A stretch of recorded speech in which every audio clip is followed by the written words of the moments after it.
नमस्कार, आप देख रहे हैं दिल्ली ग्लो न्यूज और मैं हूं आपके साथ सपना मदेशिया। शुरुआत करते हैं आज की कुछ खास खबरों से। मैं पहले आपको एक छोटा सा वाकया सुनाना चाहती हूं, क्योंकि ये जो फाइनेंस के और मार्केट के और ऑफशोर, ये जो फाइनेंस के और मार्केट के और ऑफशोर के और फलाना होल्डिंग के जो मामले होते हैं वो थोड़े पेचीदा से लगते हैं, लेकिन बात बड़ी साफ है, स्पष्ट है और सरल है। एक गांव में डाका पड़ा। डाकुओं ने अंधाधुंध लूट मचाई, खूब लूटा खसोटा, माल इधर से उधर किया।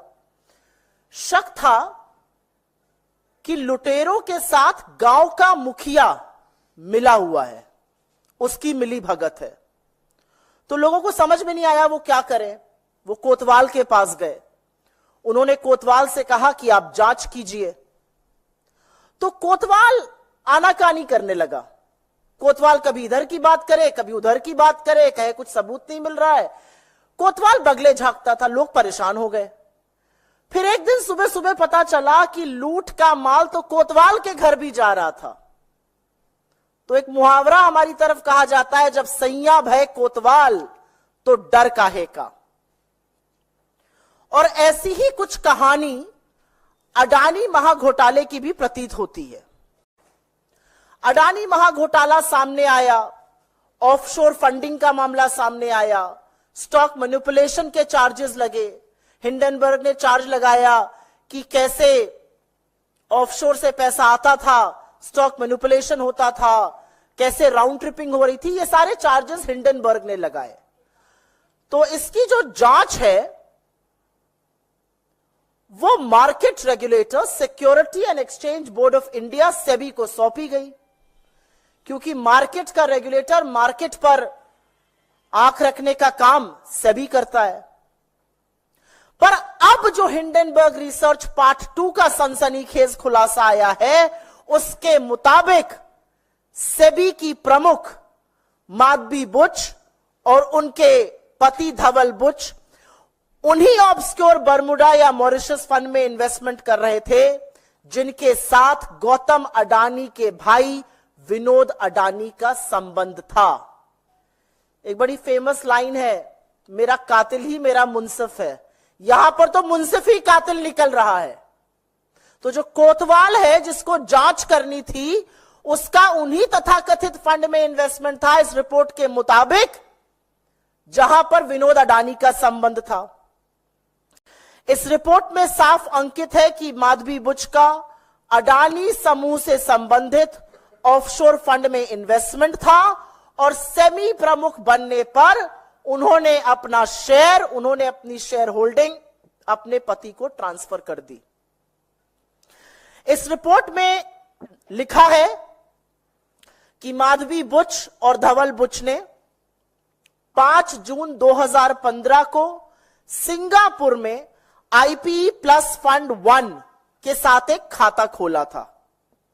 ये आईपीई प्लस फंड 1 अडानी समूह के एक डायरेक्टर ने आईआईएफएल के माध्यम से खोला था।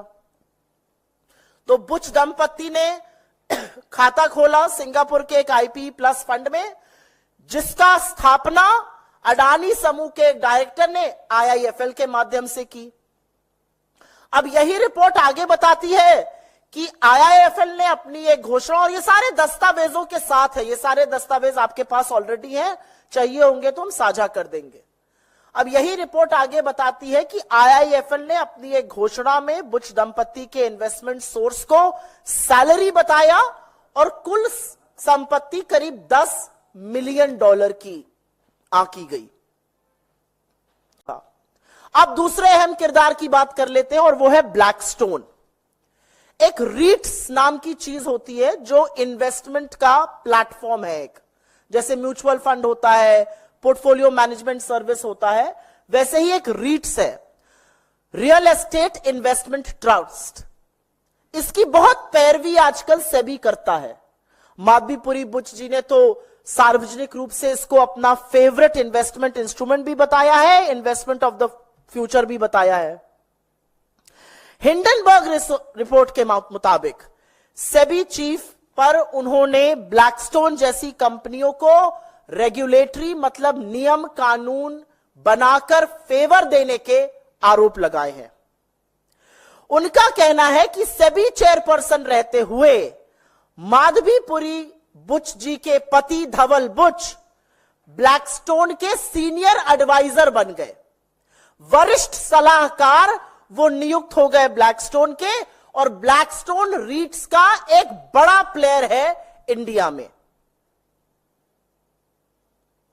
एक बात यह भी बता दूं कि इनके पति इससे पहले रियल एस्टेट में कभी इन्वॉल्व नहीं थे, कैपिटल मार्केट्स में उनका इन्वॉल्वमेंट बहुत सीमित था।